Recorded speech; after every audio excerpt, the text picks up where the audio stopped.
Hello, ഞങ്ങളുടെ വീടിൻ്റെ മുറ്റത്തായിട്ട് അത്യാവശ്യം നല്ല രീതിയിൽ വളർന്നു നിൽക്കുന്ന ഒരു മാംഗോസ്റ്റിൻ്റെ ചെടിയുണ്ട്. അതാണ് ഈ ചെടി എന്ന് പറയുന്നത്. അപ്പോൾ ഇതിനെപ്പറ്റി ചെറിയൊരു കഥ എനിക്ക് പറയാനുണ്ട്. വേറൊന്നുമല്ല, ഞങ്ങളുടെ കല്യാണ സമയത്ത് കല്യാണമൊക്കെ ഉറപ്പിച്ച സമയത്ത് ഒരു 2-3 മാംഗോസ്റ്റിൻ്റെ തൈ കിട്ടിയപ്പോൾ അതിലൊരെണ്ണം ഞാൻ വീട്ടിലോട്ട് കൊടുത്തു വിട്ടിട്ടുണ്ടായിരുന്നു ഇവിടെ നട്ടുപിടിപ്പിക്കാൻ വേണ്ടിയിട്ട്. ആ വളർന്ന് നിൽക്കുന്ന മുതലാണ് ദേ ഈ നിൽക്കുന്ന ചെടി എന്ന് പറയുന്നത്. മാത്രമല്ല ഈ വർഷം ഒരു പ്രത്യേകത എന്താണെന്ന് പറഞ്ഞാൽ ഒരൊറ്റ കായ ഇതിൽ കായ്ച്ചിട്ടുണ്ടായിരുന്നു. ഒരേ ഒരെണ്ണേ കായ്ച്ചിട്ടുള്ളായിരുന്നു.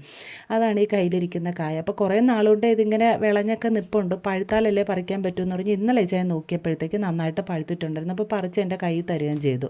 അപ്പം ഞാനതിൻ്റെ ഭംഗി ഇങ്ങനെ ആസ്വദിച്ചുകൊണ്ടിരിക്കുകയാണ്. തിരിച്ചും മറിച്ചും ഒക്കെ വെച്ച് നോക്കി. കാരണം ഒരെണ്ണേ കായ്ച്ചിട്ടുള്ളൂ. മാത്രമല്ല പൊട്ടിച്ച് കഴിക്കാനേ തോന്നുന്നില്ല. എന്താണെന്നറിയില്ല. അതുമല്ല മാർക്കറ്റിലൊക്കെ നല്ല വിലയുള്ള ഒരു ഫ്രൂട്ടാണ്. ഒരുപാടൊന്നും അങ്ങനെ കിട്ടാനും കാണാനൊന്നും ഇല്ലാത്തൊരു ഫ്രൂട്ടും കൂടെ ഉണ്ട്. അപ്പോൾ അത് നമ്മുടെ വീട്ടിലുണ്ടല്ലോ എന്ന് പറഞ്ഞ് ഇരിക്കുമ്പോൾ ഭയങ്കര സന്തോഷമാണ്. പിന്നെ അടുത്ത വർഷമൊക്കെ ഒരുപാട് കായ്ക്കും എന്നുള്ളൊരു പ്രതീക്ഷയിൽ ഈ കിട്ടിയ ഒരെണ്ണം പൊട്ടിച്ച് കഴിക്കാമെന്ന് വിചാരിച്ചു. അപ്പോൾ നല്ല മധുരമൊക്കെ ഉണ്ടായിരുന്നു കഴിച്ചപ്പോൾ. മാത്രമല്ല നമ്മൾ ഈ ഇതിൻ്റെ മൂട് ഭാഗത്ത് ഇങ്ങനെ നോക്കുമ്പോൾ ഒരു കുഞ്ഞു പൂ പോലെ കാണും. അതിൽ എത്ര ഇതളുണ്ടോ അത് അത്രയും ഇതൾ അകത്ത് ഈ അല്ലി ഉണ്ടാവും എന്നാണ് പറയുന്നത് ഈ ഫ്രൂട്ടിന്. പുറത്ത് കണ്ട പൂവും 6 ഇതളായിരുന്നു. അപ്പോൾ അതിനകത്തുള്ള അല്ലിയും ദേ ഇതുപോലെ 6 ഇതളുണ്ടായിരുന്നു.